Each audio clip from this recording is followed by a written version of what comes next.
Bonjour à tous et voilà un très bon lundi de Pâques. Je voulais donc aujourd'hui vous faire quand même une petite vidéo sur la thématique de tout ce qui nous entoure pour le moment, donc cette célébration de Pâques qui est autant aussi bien une fête chrétienne, mais également ce moment du printemps, du renouveau, et nous allons voir que nous allons voir une œuvre d'art voilà, qui nous renvoie à tout ce que cette période amène comme chose nouvelle et comme chose à revoir et à repenser.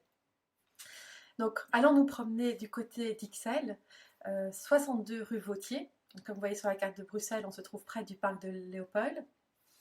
Et nous allons découvrir donc un atelier d'artistes qui se trouve dans une maison bruxelloise avec un très beau jardin que vous voyez ici.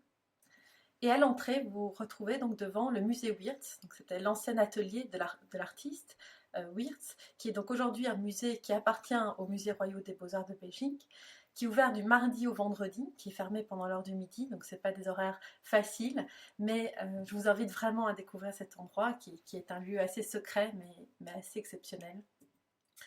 Puisque donc lorsqu'on rentre dans cet atelier, on y découvre des toiles tout à fait monumentales. Cet atelier a des dimensions lui-même tout à fait exceptionnelles, puisqu'il fait 35 mètres de long, 15 mètres de large et 16 mètres de haut. L'atelier a été pensé par l'artiste, dessiné par l'artiste et créé à son époque, donc en 1851. L'aspect tout à fait exceptionnel de cet atelier, c'est qu'en fait, c'est Wiertz lui-même, un artiste donc, du 19e siècle, qui a passé un accord avec l'État belge. Cet accord était que l'État allait lui payer un atelier aux dimensions exceptionnelles, et en contrepartie, les toiles monumentales qu'il allait réaliser seraient pour l'État, ainsi que les œuvres qui seraient encore en sa possession au moment de sa mort. L'idée donc c'est que cet atelier serait laissé avec les toiles monumentales au mur telles que l'artiste l'avait laissé et que les toiles resteraient ainsi. C'est pour ça que vous voyez ici une carte postale du début du siècle, vous voyez une photo actuellement, presque rien n'a changé, l'accrochage est plus ou moins le même, et en tout cas ces toiles superbes et tout à fait exceptionnelles qui sont typiques de l'œuvre de Wiertz sont toujours donc placées comme elles étaient à l'époque. Donc, qui est Antoine Wiertz? Antoine Wiertz fait partie des peintres de l'époque romantique. Il est né en 1806 et il décède en 1865 à Bruxelles. Donc Wiertz, c'est un personnage assez particulier, donc comme je vous disais, ce mouvement du romantisme, c'est-à-dire un mouvement qui vient en fait se mettre en opposition avec ce qu'on a vu, par exemple, d'un art par David, un art néoclassique, un art plus français. On vient remettre ça en question, on va chercher l'émotion, on va chercher la fougue, on va chercher quelque chose de plus coloriste aussi, mais qui va aussi plus vers l'émotion, vers l'expressionnisme, comme on va le voir. C'est aussi, Wiertz, c'est ça qui est très important, puisque ça vient en fait nourrir le romantisme en Belgique. Wiertz est un témoin, en tout cas il voit la révolution de l'indépendance de la Belgique et il vit en Belgique dans les débuts en fait du royaume, dans toute cette construction du pays autour des années 1830. Et il va avoir un côté très révolutionnaire, il va vouloir aussi participer à cette indépendance de la Belgique, comme artiste, évidemment, il va penser l'art belge, et pour lui, l'art belge revient à Rubens, qui découvre quand il est très jeune, et c'est en fait en découvrant les œuvres de Rubens à Anvers qu'il va vraiment avoir cette vocation de devenir artiste. Et donc c'est pourquoi il écrit un texte, puisque Wiertz aussi a beaucoup publié de textes, c'était aussi un homme, on va dire, qui va participer d'un point de vue littéraire à l'histoire de l'art. Et donc il a écrit ce texte qui termine par Vive la Belgique, vive Rubens. Il y avait cette idée que si on devait retrouver un art belge, un art à nous, on ne pouvait plus suivre l'exemple du néoclassique français, comme l'école de David, qui était cet exilé français qui vivait en Belgique au milieu du 19e siècle. On doit chercher quelque chose typiquement de chez nous. Et Wiertz, comme d'autres personnalités de l'époque, considère que Rubens est un des premiers grands peintres belges et que c'est l'exemple de Rubens qu'il faut suivre. C'est ce côté flamand, c'est ce côté belge, ce côté aussi exceptionnel, théâtral, presque héroïque de Rubens, qu'on va vraiment remettre en évidence de manière très importante dans les années 1830-1840 et jusqu'à la fin du siècle, puisque quelqu'un comme James Ensor, donc un artiste de la fin du 19e siècle, se disait lui-même fils de Rubens. Donc on voit que c'est un artiste qui a vraiment eu une influence sur toute l'histoire de l'art belge dans la construction de cette identité culturelle nationale. Et donc Wiertz va être très influencé par Rubens. Ici, vous voyez une étude d'après une œuvre de Rubens qui se trouve au Musée royal des Beaux-Arts, qui est donc le Martyr de Saint-Liévin. Mais dans la collection du musée Wiertz, vous verrez qu'il y a beaucoup en fait de reproduction de tableaux de Rubens par Wiertz. Donc vous voyez qu'il avait cet intérêt de vouloir comprendre les compositions de Rubens et vraiment de rentrer dans l'œuvre, tant d'un point de vue des couleurs, de l'expression, et évidemment aussi, comme vous l'avez vu déjà rien qu'avec l'image de son atelier, avec quelque chose de théâtral, quelque chose de grandiose qui était propre à Rubens aussi.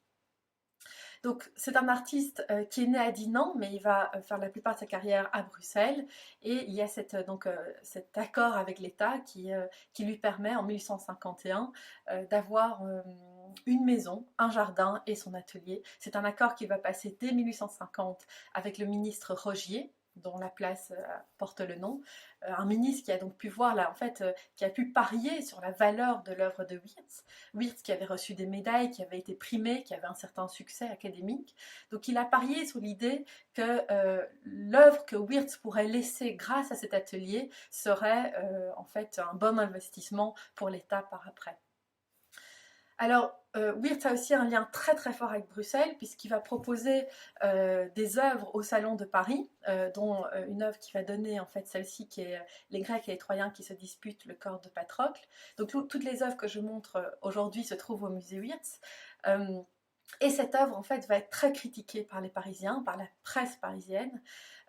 Wiertz va vraiment être attaqué dans son ego et va avoir cette relation avec Bruxelles qui est de trouver en fait une espèce de force, une espèce de fierté à être bruxellois pour en fait délaisser ce Paris qui l'avait blessé. Il va écrire un texte assez important en 1840 qui s'appelle Bruxelles capitale, Paris province. Donc vous voyez ici un extrait. C'est mon plan, mon nouveau plan de Bruxelles capitale, capitale de l'Europe. Allons Bruxelles, lève-toi, deviens capitale du monde, et que Paris pour toi ne soit qu'une ville de province. Donc on voit qu'il y a vraiment tout cet esprit, cette idée de rendre Paris évidemment moins légitime, ce Paris qu'il avait critiqué, et de mettre en valeur Bruxelles. Donc c'est pas pour rien aussi qu'il choisit Bruxelles pour installer son atelier. Cet atelier qui devient en fait un lieu, son lieu à lui, son lieu de représentation de qui il est, de son œuvre, puisqu'il sait que toutes les œuvres qu'il va laisser là vont appartenir à l'État. Donc c'est très en fait intéressant à concevoir, c'est que c'est un artiste qui en fait vit et construit petit à petit un musée qui lui sera dédié dans le futur. Donc c'est une façon de concevoir son existence en tant qu'artiste tout à fait exceptionnelle. C'est pour ça aussi qu'on sait que Wiertz, de son vivant, en fait, vendait et se nourrissait, on va dire, grâce à des commandes de portraits, mais la plupart de ses œuvres, il ne les vendait pas pour pouvoir les garder ainsi dans son musée et créer cet univers. Donc ici, vous avez une vue d'un des salons du musée. Ici, vous avez deux vues différentes, une avec une sculpture réalisée par Wiertz, puisqu'il réalisait aussi quelques sculptures, plus un trompe-l'œil que je trouve assez exceptionnel derrière, avec cette jeune femme qui ouvre une porte, qui s'appelle donc La Curieuse. Donc cette maison n'est pas juste un atelier avec des œuvres, mais elle comprend toutes ces petites choses que l'artiste avait imaginées de son vivant.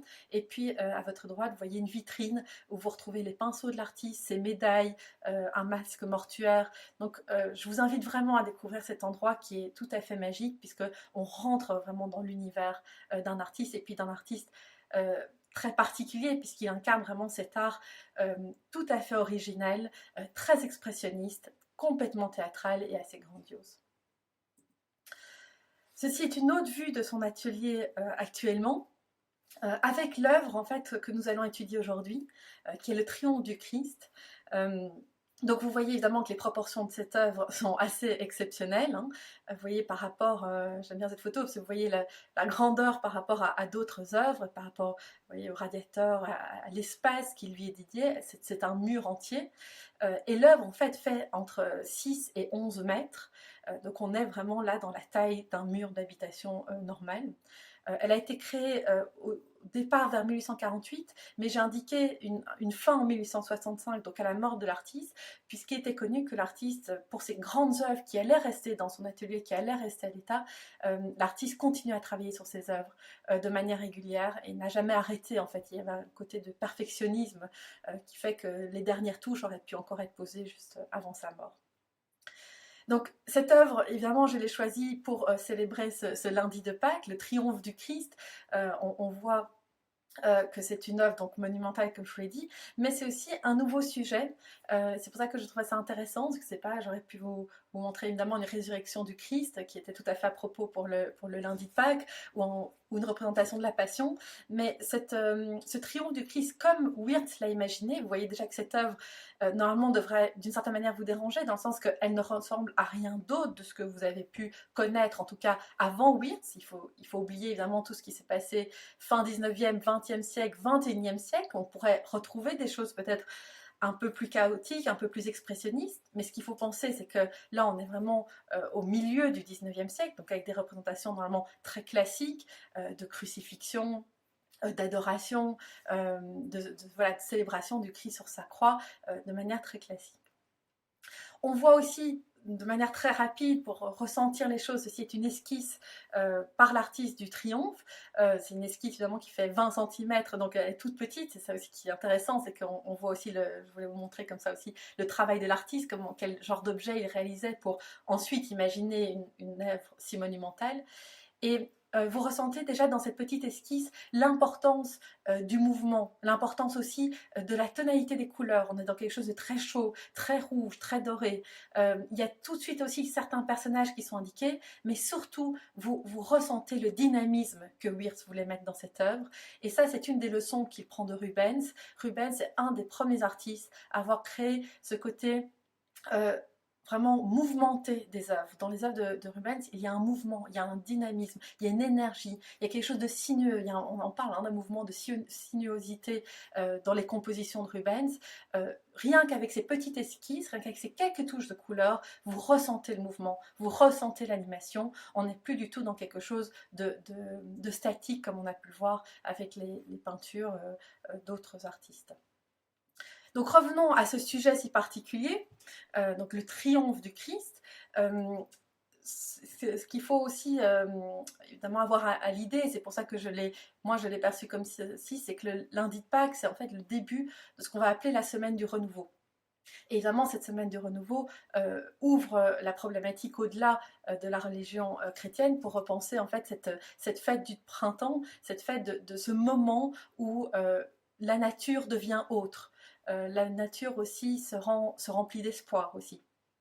Et c'est dans cette optique-là qu'en fait Wirth va repenser ce triomphe du Christ. Alors tout d'abord, on va voir les choses de base. Vous voyez évidemment l'image du Christ ici, qui est d'une certaine manière au centre de l'œuvre, qui a la touche la plus claire de l'œuvre aussi, hein, ce coup de soleil qu'il a sur le torse, quelque chose de très brillant. Voilà, je m'excuse aussi pour la qualité de l'image, mais ce qu'il faut imaginer, c'est qu'évidemment des œuvres de 11 mètres sur 6 ne sont pas faciles à photographier, donc je vous invite vraiment à aller la voir en vrai. Donc autour de ce triomphe de Christ, de ce Christ crucifié, mais on n'est pas là évidemment dans une crucifixion normale. Autour de ce Christ, qu'est-ce qu'on voit? Le sujet, ce sont les anges qui viennent combattre les démons.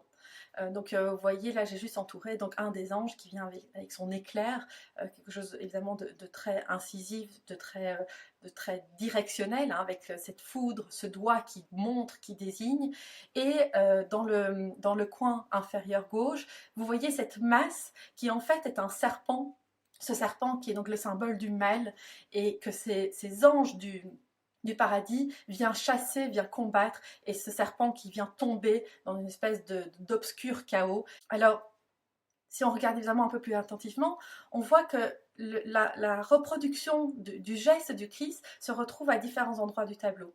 Alors évidemment, il y a de part et d'autre du Christ, il y a l'ange avec ses deux foudres en main qui reproduit le même mouvement de bras du Christ, mais là avec une action, avec ses foudres vengeresses dans ses mains, quelque chose de très, de très actif, qui est donc évidemment en opposition au Christ qui lui est en fait très immobile dans ce tableau. Il y a les trompettes des anges qui viennent aussi reproduire de nouveau ce mouvement d'ouverture des bras, là avec cet espoir, hein, les trompettes qui viennent annoncer un renouveau. Et puis de manière très intéressante, Wirth vient jouer en miroir. Il vient montrer le Christ, le Sauveur, face à un ange démon qui vient occuper donc la place centrale de cette œuvre. Hein. C'est le corps qu'on voit tout de suite, qui nous touche immédiatement, ce corps qui est complètement ouvert, nu, très éclairé aussi au milieu du tableau. Vous voyez qu'avec ses bras, il reproduit, on est vraiment dans un effet de miroir, sauf que le Christ, avec son auréole, sa brillance, vient en toute splendeur, de manière très droite, de manière très verticale, tandis que le démon, avec ses grandes ailes noires, ses cheveux lancés dans le vent aussi, et ses cheveux très très noirs, va commencer à plier le bras. Donc on voit en fait qu'il vient être ébloui par la lumière du Christ et que commence en fait à décomposer le mouvement pour tomber, pour chuter, là où le serpent du diable a évidemment déjà chuté dans ces espèces de ténèbres. Pour vous dire que si cette œuvre a d'abord un effet tout à fait chaotique, et on va appeler Wirth le peintre du chaos, vous le ressentez aussi quand vous regardez, il faut faire ça avec les œuvres de Wirth, regardez juste un détail, regardez le détail que je vous ai encerclé là, il y a des corps entremêlés, on ne repère pas tout à fait qui va où, va quoi, il y a un amas de corps, un amas de peau, là de nouveau aussi on voit la référence à Rubens, hein, c'est chair, très orangé, très rouge, très doré, il y a des corps qui sont pliés, qui sont inversés. C'est quelque chose de très typique de Wirth. Peu d'artistes ont été dans ce sens-là par après. C'est quelque chose de tout à fait moderne aussi pour l'époque. Hein. Comme je vous dis, pensez qu'on est à la même époque que le Mars et Vénus que je vous ai montré à la fin de la promenade sur David. Donc c'est quelque chose extrêmement classique, extrêmement française. Là, il vient proposer quelque chose d'innovant, quelque chose qui rappelle Rubens, mais qui va un pas plus loin dans l'expressionnisme, aussi dans la folie du sujet, dans la liberté prise aussi avec le sujet, puisque il ne faut pas oublier que même si ces œuvres en fait étaient, on va dire, dédiées à l'État, c'est l'État qui allait les posséder, on est sorti d'un système de commande fixe, c'est-à-dire que Wirth était, par son système, en ayant créé cette espèce d'accord avec l'État autour de son atelier, était tout à fait libre en fait de réaliser, de représenter ce qu'il voulait. Il y avait la taille monumentale qui était importante, mais ensuite, il y avait une liberté de production d'images qui était tout à fait inouïe. Et il en a beaucoup profité pour donc proposer ces images tout à fait innovantes et tout à fait aussi dans ce chaotique expressionniste qui va aussi influencer d'autres artistes plutôt au XXe siècle, lorsque évidemment l'amas de corps, le chaos va évidemment faire référence à d'autres choses dans d'autres époques futures. Voilà, donc je voulais, pour ce lundi de Pâques, vous emmener un peu autre part, dans une promenade de Bruxelles, vous faire découvrir un lieu, donc le musée Wirth, qui est, je vous dis, vraiment un lieu à découvrir, et cette reproduction de ce combat moral presque, hein, et Wirth a pensé les choses, il était aussi très intellectuel, il était très dans la philosophie de son époque, il a pensé les choses aussi, et donc cette reproduction, on va dire, d'une scène tirée d'une imagerie chrétienne vient en fait montrer quelque chose plus du combat, du bien contre le mal, et puis surtout l'avènement d'un renouveau, l'avènement d'une nouvelle ère. Voilà, c'est peut-être sur cette image-là que j'ai envie de vous laisser aujourd'hui, voir ce printemps, voir voilà, tout ce qui fleurit autour de nous vers quelque chose d'un renouveau et quelque chose qui va nous emmener vers quelque chose d'autre. Et c'est peut-être comme ça qu'on doit fêter cette Pâques cette année. Voilà, donc c'était une petite promenade aujourd'hui. Je vous retrouve la semaine prochaine. Je vous laisse donc découvrir ce musée Wirth. Donc ici, vous voyez la maison de l'artiste. Lorsque le confinement sera fini, évidemment. Entre-temps, donc toutes les œuvres que je vous ai montrées sont sur le site des Musées royaux des beaux-arts de Belgique. Vous pouvez trouver dans le catalogue toutes les œuvres qui appartiennent à Wirth, et toutes les œuvres de Wirth se retrouvent au musée. Il y a aussi des sites produits par des personnes qui aiment vraiment ce lieu et qui le défendent, puisque c'est un lieu un peu en perdition. Donc il y a aussi beaucoup de pétitions pour pouvoir essayer vraiment de faire de cet endroit quelque chose de protégé et de plus valorisé par Bruxelles. Donc n'hésitez pas à aller découvrir tout cet univers. Je vous souhaite un très très beau lundi de Pâques et à la semaine prochaine. Au revoir.